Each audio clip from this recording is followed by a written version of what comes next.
Mis amigos, muy buenos días. Nunca me ha gustado el accidente del vuelo 1492 de Aeroflot que les voy a contar hoy, simplemente.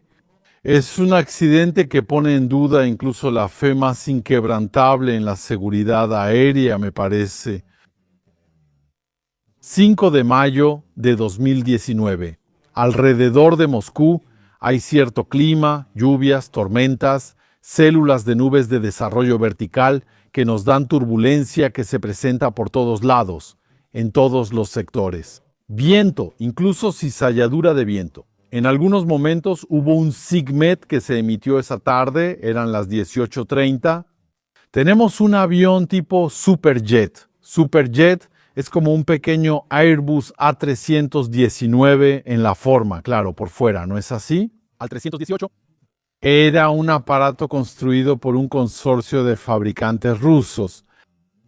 Pero también, con la intervención de los clásicos, vamos a encontrar Rockwell Collins en la cabina. Encontraremos trenes de aterrizaje fabricados por Safran en Francia, igual que para Airbus, en un avión fly-by-wire. Ese detalle es clave. Es un aparato que tiene controles de vuelo eléctricos.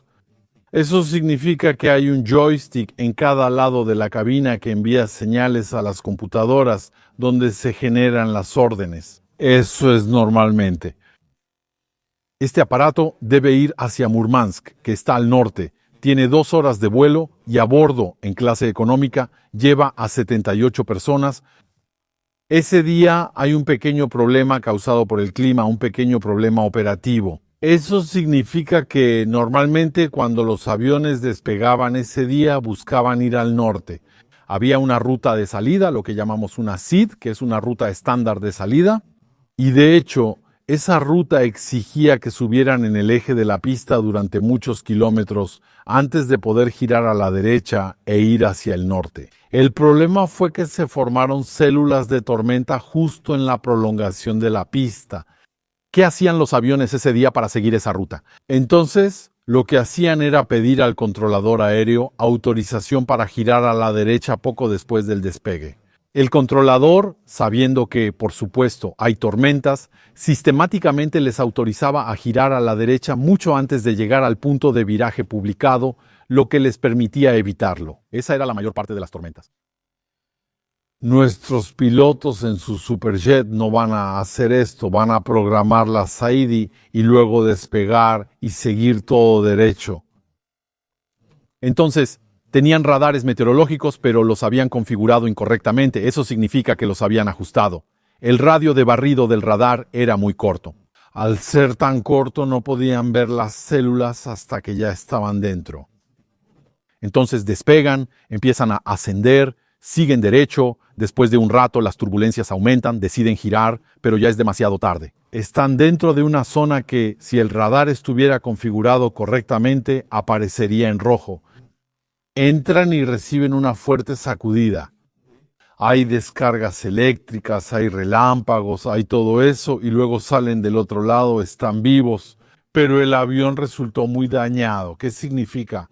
Eso significa que el avión, para empezar, hay una cosa, y eso quizás sea el problema menos importante. Una de las VHF, la VHF-1 estaba en uso, es la radio que conecta el circuito en la parrilla. Otra cosa, y eso es peor, es que algunas computadoras del avión no funcionan. Hay 2, están quemadas como están quemadas. ¿Qué va a hacer el aparato? Va a pasar a una ley llamada directa. Eso significa que en lugar de que el minimando dialogue con las computadoras que elaboran los movimientos reales de las superficies de vuelo, lo que en realidad permite crear una estabilización artificial del aparato y hacerlo fácil y agradable de pilotar. Bueno, lo que pasa es que estos quedan fuera del circuito y vamos a conectar. Existe un sistema que conectará automáticamente el joystick al circuito electrónico que controla los cilindros hidráulicos. Y en ese caso, el movimiento del minimando simplemente se acompaña de un movimiento proporcional de vuelo. Como a veces se dice, es que el sistema se comporta un poco como un avión clásico, como un 737. A menudo se dice sí, el Airbus, esto no es un Airbus aquí, pero nos entendemos, el Airbus, cuando está en ley directa, se comporta como un Boeing 737. Esta analogía es problemática y además no es del todo cierta. El problema es que suponemos instintivamente que todos los pilotos saben volar un 737, o bien que han tenido experiencia en ese avión y que esa experiencia está vigente en el sentido de que es lo suficientemente reciente, lo suficientemente fresca en su mente como para que puedan volver a los reflejos del tipo Boeing 737, que es un avión clásico, con actuadores, con cables, con transmisiones, etc. Entonces, el problema es que nuestro capitán, ahora sentado a la izquierda, se va a encontrar con un avión que se comporta de manera diferente a lo que está acostumbrado a ver. Ya no tiene el autotrim, porque hay que saber que, por ejemplo, en un avión clásico tipo 737, los pilotos están constantemente ajustando el trim. Tienen 2 botones en la palanca y todo el tiempo están ajustando el trim. Es muy importante esa acción para mantener el avión equilibrado con su velocidad en los aviones fly-by-wire, Airbus o Superjet. El trim sigue existiendo, pero ahora el sistema lo gestiona automáticamente, así que va a desaparecer del universo mental de los pilotos. Eso significa que pueden casi olvidar que existe, aunque sigue ahí. Es igual de importante que en un Boeing 737, pero se hace automáticamente. El problema es que si pasa a control manual como este Superjet, ya no es tan automático. Hay que usarlo uno mismo, hay que hacerlo uno mismo, hay botones, hay que gestionarlo uno mismo. Nuestro piloto va a olvidar gestionarlos. Hay una fase, hay un momento, durante 12 o 13 minutos ni siquiera toca el trim y empieza a pelearse con el avión usando el minimando para intentar volar en línea recta, mientras que no se le ocurre tocar el trim, equilibrar su avión para poder manejar las cosas correctamente. Entonces, otra cosa que me gustaría decir es que el Superjet, cuando salió, el fabricante dijo que el cambio a ley directa es un evento extremadamente raro, no es algo que ocurra en nuestro avión. Sí, es teórico, puede suceder si no podemos quedarnos en la ley normal por computadoras averiadas y demás, podríamos caer en ley directa. Algunos pilotos, como los de Airbus, nunca han visto la ley directa en toda su carrera, ya que en la vida real no existe. Es una idea teórica. Aunque se practique en el simulador, no es algo que la mayoría de los pilotos verá, se retirarán sin haberlo visto nunca. Pero el problema con el Superjet es que, dado el tipo de conversación que acabo de compartir con ustedes, la aerolínea Aeroflot y las otras compañías que usaban este aparato dijeron lo siguiente: no es necesario entrenar a nuestros pilotos más de la cuenta para manejar este modo, que de todos modos solo existe en teoría, así que los pilotos no estaban debidamente capacitados en ese modo. La realidad después demostró que el Superjet tenía una tendencia bastante peligrosa, por varias razones y en varias ocasiones, de pasar al modo de ley directa. Entonces, entre la teoría, las suposiciones y la realidad hay una gran diferencia.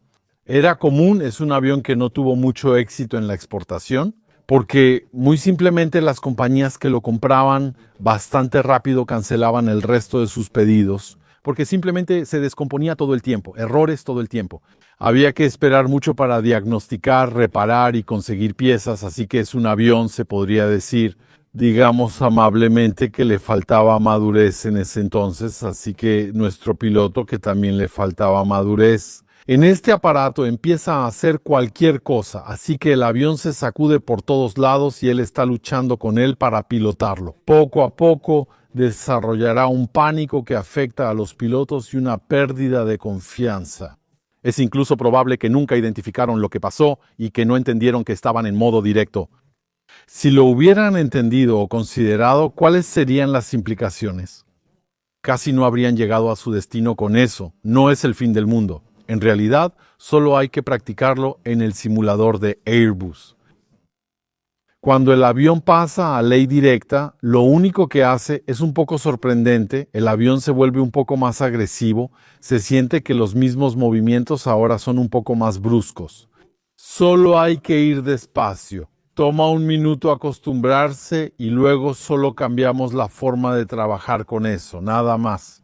Aquí hubo pérdida de confianza y pánico, En la radio. Al principio les cuesta mucho comunicarse porque no se dan cuenta de que la radio principal, esa, está muerta y que tienen que cambiar a otras, así que terminan cambiando a otras radios.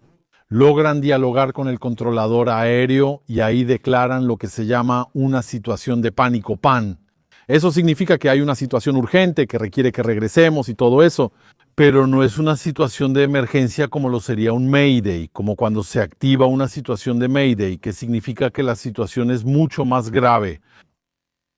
El controlador aéreo les pregunta si necesitan que los bomberos los esperen a su llegada. Los pilotos van a decir que no, y ahí vamos a ver otra mala evaluación por parte de los pilotos, pero tal vez también potencialmente por parte del controlador aéreo. Incluso en este canal verán casos donde los pilotos dicen querer regresar al aeropuerto por un problema. Y el controlador aéreo trata el avión a nivel de procedimiento, lo trata como un vuelo Mayday, aunque no haya sido declarado así por los pilotos, porque saben que a veces los pilotos tienden a subestimar la gravedad, quizás a veces simplemente por una especie de barreras psicológicas. No quieren admitir que están en una situación de Mayday, así que no logran decirlo. En ese caso es el controlador aéreo quien va a tomar la iniciativa. Y es mejor enviar a los bomberos a la pista, aunque no sea absolutamente necesario. Dan la vuelta y regresan. Un avión por estrellarse y los bomberos ausentes.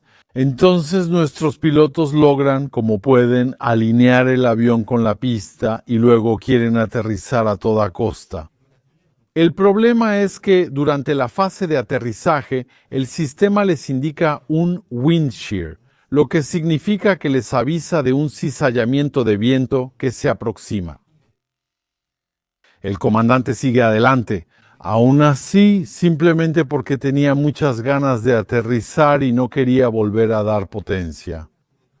Y se encontraba pilotando por más tiempo ese avión que no entendía y que le costaba controlar. Durante todo el vuelo, sin juego de palabras, fue como una montaña rusa con inclinaciones laterales muy bruscas de un lado a otro. Además, a veces descendía en picada o subía bruscamente sin mantener la altitud. Fue un vuelo muy difícil para sus ocupantes. Entonces, sigue atravesando la cizalladura de viento y luego el avión se hunde porque el avión se hunde. Empieza a tener reacciones cada vez más desproporcionadas. Con el minimando acelera un poco para compensar la cizalladura de viento. Y la realidad es que este aparato de velocidad, entonces cuando llega al nivel de la zona de aterrizaje de la pista, realmente va demasiado rápido. Tiene mucha energía, va a ser muy difícil aterrizarlo. Entonces, una de las cosas que va a pasar cuando el avión pasa a modo directo es que los aerofrenos, cuando están armados, cuando la palanca pasa a la posición armada, los spoilers, bueno, normalmente en condiciones normales, cuando el avión toca el suelo, cuando el tren de aterrizaje toca el suelo, los spoilers se despliegan, lo que hace que el avión se adhiera al suelo, comience el procedimiento de frenado y reduzca su sustentación. En este caso, al estar en modo directo, ese sistema no funciona. Eso significa que pondrán la palanca en armado, pero no se desplegará, así que debieron desplegarla manualmente, pero no lo harán. Entonces el avión llega y golpea muy bruscamente, aquí casi en 3G golpea muy fuerte la pista.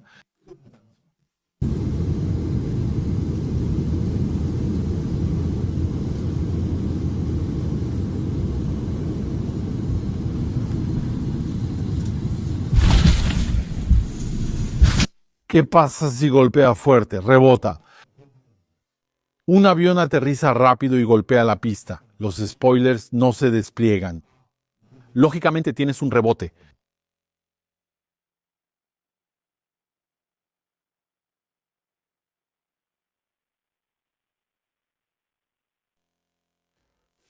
En este tipo de avión, lo que recomienda el fabricante en caso de rebote son dos cosas.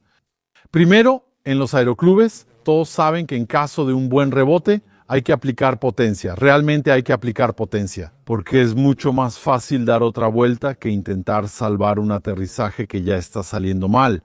En todo caso, en el Superjet hay dos opciones. Eso significa que si es un pequeño rebote, se puede recuperar. No hay que hacer nada, solo mantener el minimando donde estaba en el primer impacto. El avión se va a levantar, va a mantener la nariz arriba, va a perder un poco de velocidad y volverá a tocar. No hacer nada. Sino si el rebote es demasiado alto, es como en el aeroclub, poner los gases a fondo y volver a hacer una ida al aire. Nunca debes hacer esto, ya sea en un Superjet o en un Cessna 152. Hay una cosa y todos en el aeroclub lo saben. ¿Cuál es el peor error que se puede cometer durante un rebote al aterrizar? De hecho, es un error que es muy instintivo. Empujar la palanca es lo peor que puede pasar. ¿Por qué? Porque tenemos un avión que a pesar de todo tal vez va demasiado rápido, pero al mismo tiempo aerodinámicamente es bastante lento. Está volando, todavía tiene sustentación porque está muy inclinado hacia arriba. Si empujamos la palanca va a picar bastante rápido y puede golpear. Con la rueda delantera, en los aeroclubes suele verse aviones en hangares con la rueda delantera rota y la hélice dañada porque el piloto llegó y el avión se levantó tras el golpe. Y luego él hizo eso para intentar bajarlo al suelo. Y en el momento en que hace eso, lo que va a ver es de repente el suelo o la pista. Llenar completamente la cabina y al instante siguiente es el impacto. Así que ahí rara vez es fatal en la aviación en general este tipo de cosas, pero puede serlo. Lo que pasa es que nuestro piloto después del impacto va a empujar la palanca, el minimando, así que el avión se inclina muy bruscamente y golpea. Esta vez hablamos de casi 5G, así que el aparato golpea muy brusco y plano. Al tener energía, ¿qué hace? Va a rebotar. Además, cuando el piloto ve el impacto a gran velocidad, ¿qué hace? Jala la palanca porque piensa, uy, así que la jala por completo. Gira hasta el tope para frenar la caída, pero cuando ocurre y hay un gran rebote, el avión rebota. ¿Y él qué hace? Nota que su avión rebota y trata de aterrizarlo de nuevo, así que desciende. Esto provoca lo que llamamos oscilaciones inducidas por el piloto.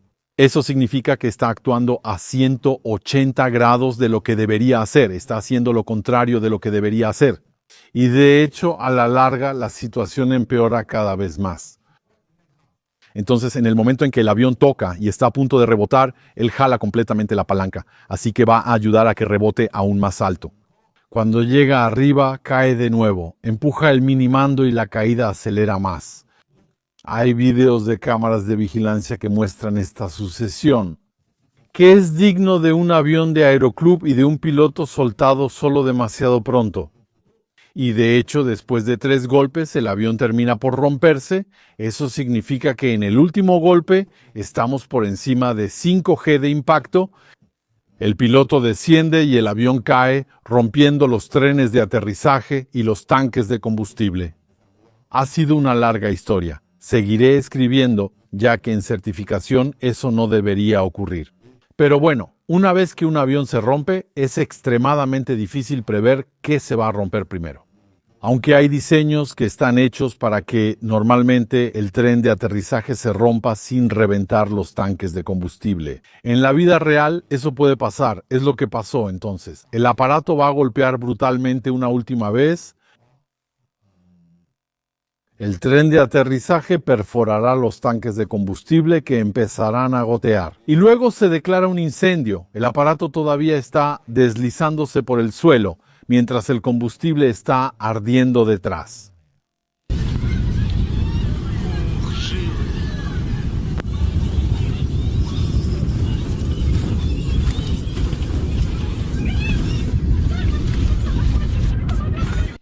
Los bomberos no están ahí. Si hubieran estado ahí, podrían haber empezado inmediatamente a perseguir el avión e intervenir, pero no están ahí. Se les dijo que no vinieran, así que no se les informó. De hecho, entonces, el aparato sigue deslizándose después de lo que va a pasar es que se detiene. Al detenerse, el incendio empeora, ya que antes el combustible se quemaba mientras avanzaba, pero cambia al detenerse. El combustible sigue fluyendo porque los tanques están llenos, formando un gran charco alrededor. Y claro, el incendio aumentará de intensidad. Esto también ocurre porque los pilotos tardan más de 1 minuto en apagar los reactores. Eso significa que lo que hacen es que están en su cabina y uno se pregunta qué están haciendo. Porque los reactores, a pesar de todo ese impacto, siguen funcionando, están soplando aire sobre las llamas. Entonces, la parte trasera del avión se va a incendiar muy fuerte, muy intensamente, porque dos reactores están soplando sobre ella en lugar de simplemente apagar los reactores. Eso pudo tomar solo un segundo, pero esperan un minuto y no dan instrucciones de evacuación. Es una sobrecargo quien decide abrir la puerta y luego la gente empieza a correr y corren. Entonces, lo que va a pasar, lamentablemente, es que van a perder casi la mitad de sus pasajeros. Si vemos, teníamos 78 pasajeros, tenemos 37 muertos y 41 sobrevivientes, así que la mitad de los pasajeros nunca van a poder salir. Las llamas eran muy fuertes. También hubo testimonios de que algunas personas tomaban su equipaje, y esos testimonios están corroborados por los videos de vigilancia.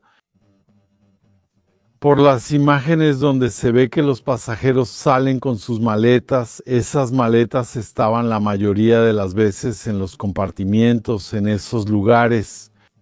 Te levantas, abres y buscas tu equipaje. Eso hicieron mientras otros quedaban atrapados detrás. Buscaban su equipaje, que de hecho condenará una vida humana. Se toma una maleta, lo que podría indicar que una o dos personas no salieron. Había un tipo en el centro de todo, porque si vemos dónde estaba sentado, él fue un poco atacado en los medios y en las redes sociales rusas. Entonces, este tipo estaba sentado en el asiento 10C, el asiento 10C. Entonces ahí la fila es la 10, la fila de asientos 10, la 10ª fila. Es la última fila con sobrevivientes, detrás ya no hay. Las personas que lograron salir de ese avión declararon que no les aconsejo hacer eso, pero les digo lo que hicieron. Se habían desabrochado el cinturón y empezaron a correr hacia adelante, incluso antes de que el avión se detuviera. Mientras aún se deslizaban, algunos ya se habían quitado el cinturón y corrían a la salida. El problema fue que al detenerse el avión, varias personas se levantaron, abrieron los compartimentos de equipaje y sacaron sus maletas, bloqueando a quienes estaban detrás. El tipo en particular del que les hablo es solo para darles un ejemplo, pero no es el único que se comporta de esa manera. Tomó su equipaje y luego salió. Fue a la terminal con Aeroflot para pedir el reembolso de su boleto, ya que el avión se estrelló, estaba ahí, destrozado, incendiándose y todo eso. Él consideraba como cliente que había motivos para que le reembolsaran. Los empleados de Aeroflot lo vieron de otra manera, consideraron que, él subió al avión, que el avión despegó, que a partir de ahí se puede considerar que el boleto ya fue utilizado. En todo caso, la situación se intensificó muy rápido, hubo una pelea y todo eso. Y luego lo que él hizo fue irse frente a los periodistas que habían venido a cubrir el accidente. Se presentó ante los periodistas como testigos porque el servicio al cliente de Aeroflot es tan malo que no le reembolsaron. Tenía su equipaje con él, lo que después llamó la atención. No es cierto que los medios se enfocaron en él de forma muy desfavorable, pero esto es lo que pasó. Lo que sucedió después fue que llegaron los bomberos. Empezaron a apagar el incendio, pero ya era demasiado tarde para las personas atrapadas dentro. El comandante de vuelo fue, hay que decirlo en su defensa, la última persona en salir con vida del avión. Eso significa que se quedó en el avión hasta que ya no había más personas saliendo del humo. Al notar que era tarde, el calor lo vencía y el humo era intenso, decidió salir del avión. Fue el último en sobrevivir. Después fue demandado, perdió su licencia y fue condenado a 2 años y medio de prisión. Su licencia no es que la haya perdido, es que nunca debió haberla obtenido, porque claramente no estaba capacitado para ese avión ni en condiciones de operarlo o pilotarlo adecuadamente. Pero eso ocurrió. Entonces, amigos, gracias por haber visto este episodio. Como les dije, es un episodio que sacude la fe, la más sólida en la aviación, porque aquí tenemos una tripulación que no está a la altura y un avión que tampoco lo está. Además, hay un controlador perdido y pasajeros que se niegan a evacuar sin su equipaje. Así que, creo que a la larga tal vez se necesite una ley. En caso de evacuación de un avión, Cada equipaje extra te costaría 5 años de prisión y 50.000 euros de multa. Eso sí calmaría a la gente. Que en las instrucciones indiquen dónde están las salidas en caso de evacuación. En caso de evacuación, dejen su equipaje. Llevarlo será sancionado, ¿verdad? Además, el dueño recibirá 5 años de prisión y una multa de 50.000 euros. Entonces, eso hará que la gente, porque hoy hemos llegado a un punto, terminaré con esto. Ahora la gente dejará el equipaje atrás más fácilmente. Si saben que eso les puede costar 50.000 euros, que si piensan que eso puede matar a personas u otros pasajeros detrás. Gracias por ver este video. Nos vemos en el próximo.